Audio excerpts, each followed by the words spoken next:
में एक निकलनी है। एक हफ्ते में। दूसरा सवाल ये है कि जब हम रोजगार की बात करते हैं तो रेलवे को लेकर लोगों की उम्मीद रहती है कि रोजगार आएंगे, और जब पिछला जनरल इलेक्शन था उससे पहले एक तरीके से अभी 1,54,000 लोगों का रोजगार कंप्लीट हुआ है। 1,54,000 लोगों का, 1.5 लाख लोगों का रोजगार अभी कंप्लीट हुआ है।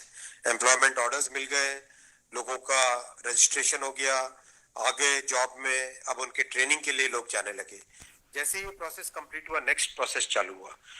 बहुत लंबे समय से सबकी डिमांड थी कि इसको एनुअल बनाया जाए।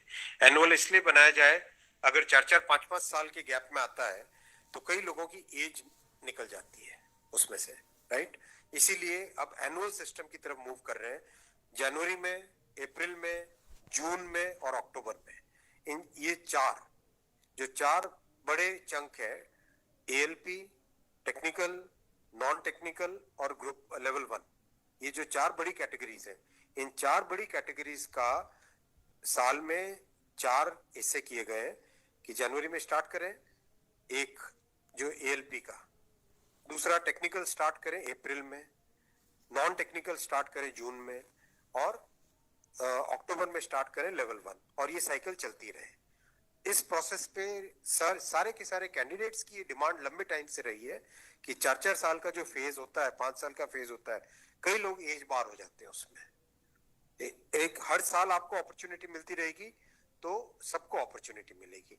इस थिंकिंग के साथ आगे बढ़े, और इसी थिंकिंग और इसमें भी जितनी रिक्वायरमेंट थी उससे ज्यादा अभी नोटिफाई किया है। 1 साल के हिसाब से जो रिक्वायरमेंट है, 1 साल के हिसाब से, अगर जैसे लोको पायलट का मैटर है, कितने लोग रिटायर होते हैं उससे ज्यादा लिए हैं, राइट। टेक्नीशियन का है तो टेक्नीशियन का जो अप्रैल के आसपास, अप्रैल से पहले निकल आएगा, क्योंकि हम लोग वो मॉडल कोड ऑफ कंडक्ट को भी अवॉइड करना चाहते थे, वरना नॉर्मल प्रोसेस में अप्रैल में निकलता टेक्नीशियन का, पर मॉडल कोड ऑफ कोड को अवॉइड करने के लिए पहले निकाला है।